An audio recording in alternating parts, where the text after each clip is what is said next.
జయ శ్రీరామ్ అండి. గౌరవ అధ్యక్షులు విశ్వ హిందూ పరిషత్ ఖమ్మం జిల్లా బోనాల రామకృష్ణ గారు, వర్కింగ్ ప్రెసిడెంట్ గారు నేరళ్ళ శ్రీనివాస్ గారు, జిల్లా బార్ అసోసియేషన్ ప్రెసిడెంట్ గారండి. తర్వాత నా పేరు వచ్చేసి బొడ్డు కృష్ణ, జిల్లా ప్రధాన కార్యదర్శి, ఖమ్మం జిల్లా. జయ శ్రీరామ్ అండి. విశ్వ హిందూ పరిషత్ ఖమ్మం జిల్లా ఆహ్వానాన్ని మన్నించి ఇచ్చేసిన మీడియా మిత్రులందరికీ హృదయపూర్వక ధన్యవాదాలండి. ముందుగా ప్రపంచంలోనే అతిపెద్ద ప్రజాస్వామ్య దేశమైనటువంటి భారత్లో ఒకరోజు తర్వాత 2 రోజుల తర్వాత జరగబోతున్న ఎలక్షన్స్కి ఈ దేశ పౌరులందరికీ శుభాభినందనలు. ముఖ్యంగా విశ్వ హిందూ పరిషత్ తరపున మేము ప్రజలకు కానీ లేదా పొలిటీషియన్స్ కానీ అందరికి కానీ మేము చేయాలనుకున్న అపీల్ ఒకటండి. ఏంటంటే హిందూ ధర్మం అనేది ఏ పార్టీ సొంతం కాదు, వాళ్ళకు ఉన్నటువంటి హక్కు కాదు. ఈ సనాతన హిందూ ధర్మం మీద మీరు పత్రికా మిత్రులు మీరు చూస్తున్నారు, ప్రజలు చూస్తున్నారు. గల్లీ నుండి ఢిల్లీ లెవెల్ వరకు ఇష్టం వచ్చిన కామెంట్స్, అది కూడా ఎలక్షన్ టైంలో ఏదో కొన్ని వర్గాలు మెప్పు పొందడానికి సందర్భమా అసందర్భమా, దీనికి దానికి సంబంధం ఉందా? ఎలక్షన్లకి శ్రీరాముడికి ఏ సంబంధం ఉందండి? ఏ సంబంధం లేదు. ఒక లీడర్ చెప్తారు, ఆయన మీ చిన్నాయన, మీ పెదనాయన, మీ ప్రూఫ్ ఉందా, మీ డిఎన్ఏ ఒకటేనా, ఆయన బ్లడ్ గ్రూప్ మీ బ్లడ్ గ్రూప్ ఒకటేనా అంటాడు. ఒక ఆయనేమో సీతమ్మ వారిని లంకలో పెట్టాడంటే, బ్రిడ్జి కట్టిండంటే ఆయన ఏ ఇంజనీరింగ్ కాలేజీలో చదివాడు అంటాడు. ఒక ఆయనేమో 15 నిమిషాల సమయం వేయండి మాకు, మేమేంటో చూపిస్తాం, హిందూ ధర్మం ఎక్కడ ఉంటుందో, హిందూ మతం ఎక్కడ ఉంటుందో, సనాతన హిందూ ధర్మం ఏంటో చూపిస్తాం అంటాడు. ఇంకొక ఆయన ఇంకా ముందుకెళ్ళి, ఇప్పుడంటే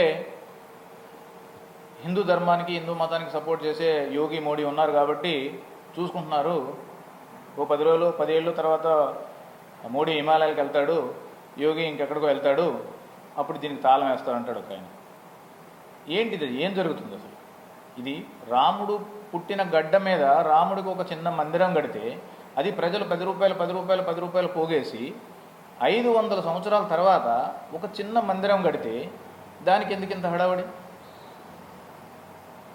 ఎవరో ఒక ఆయన భార్య చనిపోతే ఆ రోజుల్లోనే కొన్ని వేల మంది కూలీల్ని హింసించి సమాధి కడితే ఈ రోజుకి అదొక వరల్డ్ అద్భుతం అంటున్నారు.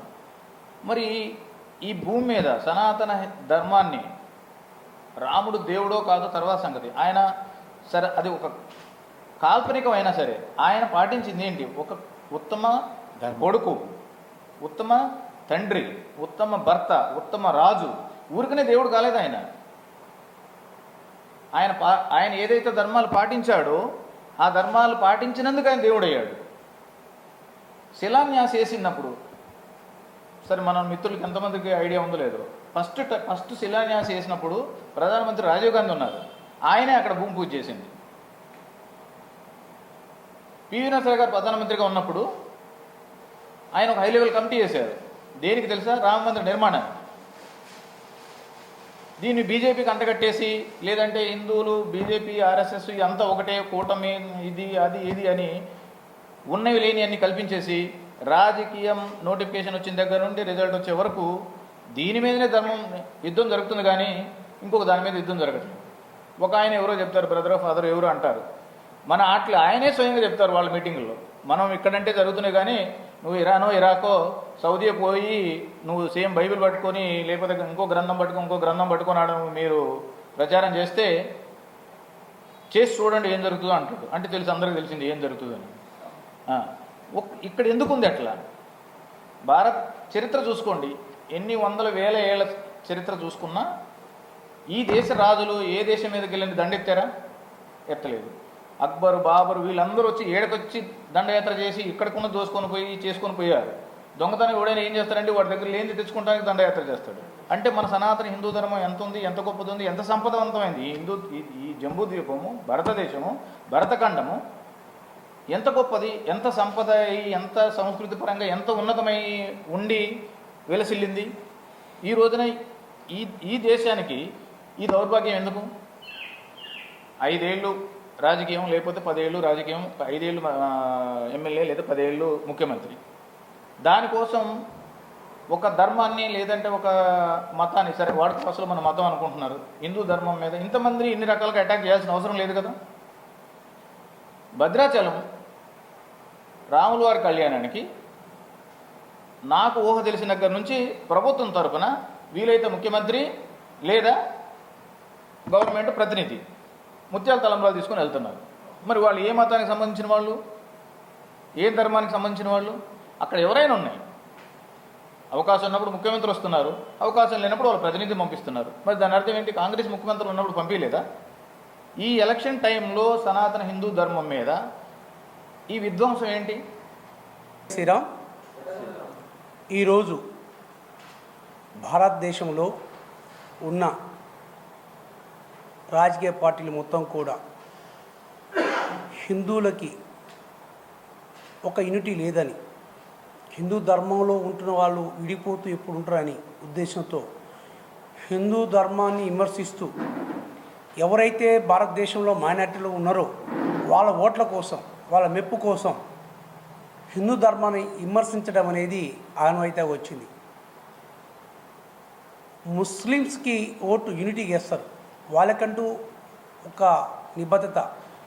ఇప్పుడు నేను ముస్లింని అని ముస్లిం చెప్పుకోవచ్చు, అలాగే క్రిస్టియన్ అని క్రిస్టియన్ చెప్పుకోవచ్చు, కానీ నేను హిందువుని అని చెప్పుకుంటే అది మతత్వం అవుతుంది. ఇలా భారతదేశంలో మేజర్గా ఉన్న భారతీయులం ఇలా మన మతాన్ని మనం చెప్పుకోవడం కూడా కొన్ని పార్టీలకి అది హిందుత్వ మతవాదం అవుతుంది.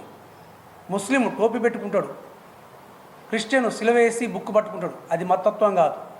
అదే నేను బొట్టు పెట్టుకొని కాషాయం జెండా పట్టుకుంటే అది మతత్వం అవుతుంది. ఓటు బ్యాంక్ రాజకీయాలు భారతదేశం వైపు అన్ని దేశాలు కూడా అభివృద్ధి చెందుతున్న దేశంగా చూస్తుంటే మన దేశంలో రాజకీయ పార్టీలు సులాభం కోసం ఎన్ని సంవత్సరాలు పరిపాలించి 2 విధాలుగా బ్రిటిష్ యొక్క ఆలోచనల విధానాన్ని ఇంక్లూడింగ్ చేసుకొని డివైడింగ్ రూల్ పాలసీ, భారతీయుల ఐక్యంగా ఉన్న భారతీయులు విడదీయాలి అనే ఉద్దేశంతో ముస్లిమ్స్ క్రిస్టియన్స్ అనగా విడదీసి హిందూ మతాన్ని బూచుకు చూపిస్తూ తిడితే నాకు వాళ్ళు గ్యారంటీ ఓట్లు వేస్తాయనే పందాలో పోతూ భారతదేశం అభివృద్ధి కానీ, భారతదేశ గ్రోత్ కానీ, భారతదేశం ఇంటర్నేషనల్గా మనకు ఎదుగుదల కానీ, రక్షణ శాఖ కానీ ఎక్కడా కానీ డిస్కషన్ రాదు. ఇలా సోకాల్డ్ సీఎంలు అయితే మీ అదర్ సైడ్ ఉన్న ఏ పార్టీకి సంబంధించిన బీజేపీ కాకుండా అదర్ సైడ్కి ఉన్న సీఎంలు ఇంకేం కానీ రాజ్యాంగాన్ని మారుస్తుండంటుండు. రాజ్యాంగం ఇప్పటివరకు చాలాసార్లు సవరణ అయింది, దాన్ని ఎవరు చెప్పట్లే. రాజ్యాంగ సవరణ ఎమర్జెన్సీయే పెట్టారు. రాజ్యాంగాన్ని కూడా ఒక ఉన్న హక్కులు ఎమర్జెన్సీ అంటే ఒక వ్యక్తికి ఉన్న హక్కులు మొత్తం హరించుకు చేసింది ఇందిరాగాంధీ. దాని గురించి చెప్పాలి, చెప్పి మోడీ గారికి ఇట్లా చేస్తానని చెప్పాలి. అది చెప్పట్లే. మోడీ గారు ఏం చేస్తుండు? నిజాయితీగా, నిబద్ధతగా, చట్టబద్ధంగా, రాజ్యాంగబద్ధంగా పోతుండు. ఇలా కాశ్మీర్ 370 ఉంది. భారతదేశంలో పుట్టి భారతదేశంలో పెరిగి అక్కడ మన భూమి కొనుక్కునే హక్కు లేదు, ఆడ ఉండి నివాసము లేదు. మనకి పక్కనున్న పాకిస్తాన్కి హక్కు ఉంది, కొనే హక్కు ఉంది, ఓటు వేసుకునే హక్కు ఉంది. ఇది కాంగ్రెస్ ప్రజలకు మీరు చెప్పానండి, ప్రజలు యాక్సెప్ట్ చేస్తున్నారని చెప్పానండి. ముందు రాహుల్ గాంధీ అంటుండి ఇలా 370 రద్దు చేస్తా అంటుండు. అది ప్రజలు చెప్పు. 370 వల్ల భారతీయులకు ఎంత లాస్ వస్తుందని చెప్పాలి. మరిన్ని వీడియోస్ కోసం ఛానల్ ని సబ్స్క్రైబ్ చేయండి, లేటెస్ట్ అప్డేట్స్ కోసం వాట్సాప్ ఛానల్ ని ఫాలో చేయండి, అండ్ లింక్ డిస్క్రిప్షన్ లో ఉంది.